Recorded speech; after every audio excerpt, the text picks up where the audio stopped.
Hi there, it's Nice Daniel once again. So let's continue from where we left off. So we ended at rules for stating statistical hypothesis the other time. Now let's move on to the level of significance. The level of significance, which is very important when it comes to calculation of statistical hypothesis, null hypothesis, and drawing inferences. Okay. Now the level of significance is always denoted by alpha. So wherever you see alpha in biostat or in hypothesis, we are talking about the level of significance. Now, what is the level of significance? This is the probability.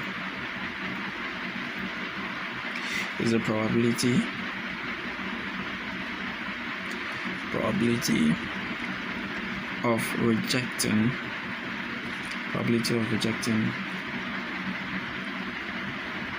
a true null hypothesis.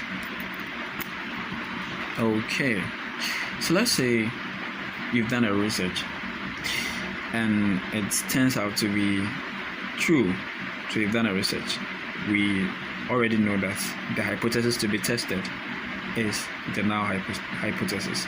So you've actually tested and it was true and you reject it. That's the level of significance. So it's a probability. So there is a probability of you rejecting a null hypothesis which is true. In that case, you want to accept the alternative hypothesis. This might sound a little bit tricky, but as we delve deeper, I'm sure you'll be able to understand when we get to the errors and the outcomes of hypothesis testing. Okay, so let's say we have a null hypothesis, just as I was trying to explain, a null hypothesis that we are about testing using statistical techniques, and then we get to a point where we find out that we want to actually reject the null hypothesis and accept the alternative hypothesis. Now this will constitute an error because the null hypothesis was actually true, but then you are trying to reject it. So in that case, this level of significance, or this alpha, is likely to occur in some cases and scenarios. So this state is likely to occur. So scientists have created a probability for this, which is 0.05. So we've made it a small figure. It has been made a small figure so that we do not commit ourselves to such errors.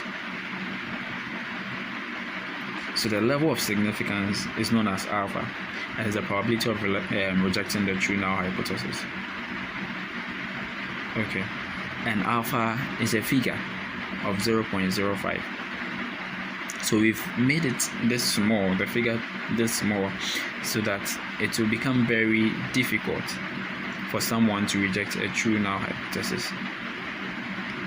It doesn't limit to just 0.05. Some other books make it 0.01, etc.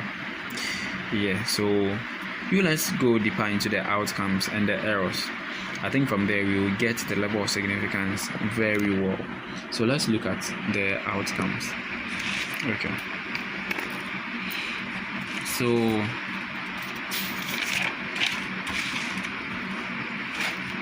there are 4 possible outcomes.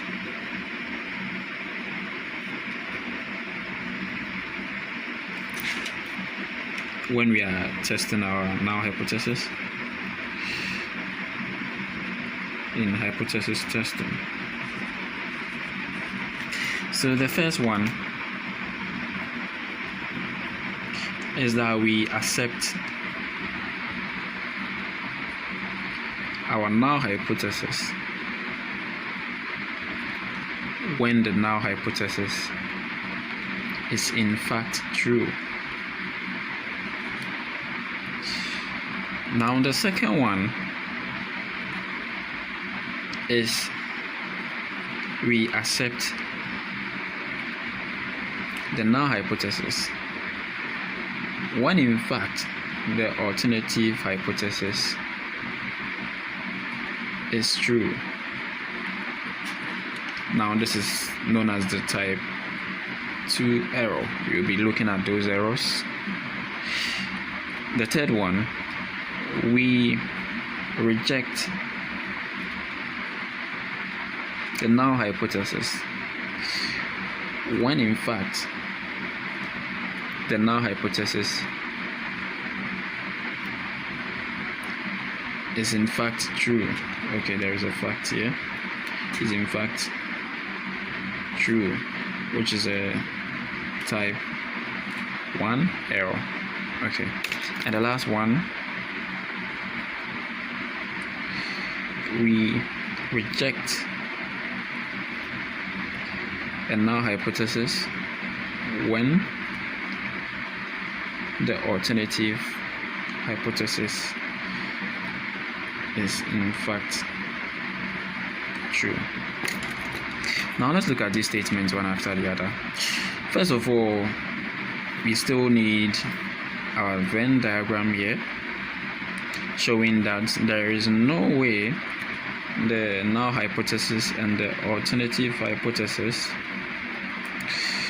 will have an intersection. So when one is occurring, the other one is not occurring. I hope you get me. Okay, now let's look at our possible outcomes. Now these outcomes are normally related to the null hypothesis because that's the one we are actually testing. Okay, so let's look at the first one. We are accepting the null hypothesis when the null hypothesis is true. It makes sense. So what we are about testing, the statement that we've made, and it ended up to be true. Let's say we are saying that 70% of people admitted to the hospital suffer from malaria. So we are saying that a percentage of people admitted to the hospital have malaria. And after our testing, our statistical testing and techniques, we found out that it's actually true. So we are just accepting what we wanted to test it, which is our null hypothesis. Okay. So that's one possible outcome. Let's look at the second one. We accept the null hypothesis when the alternative hypothesis is true. Now this is very false. This is an error which can occur. It normally occurs because of smaller sample sizes. Okay, so it's normally occur. So here we are accepting a null hypothesis when in fact the alternative hypothesis is true. But then we've already discussed from here that the alternative hypothesis, the null hypothesis and the alternative hypothesis, are always mutually exclusive.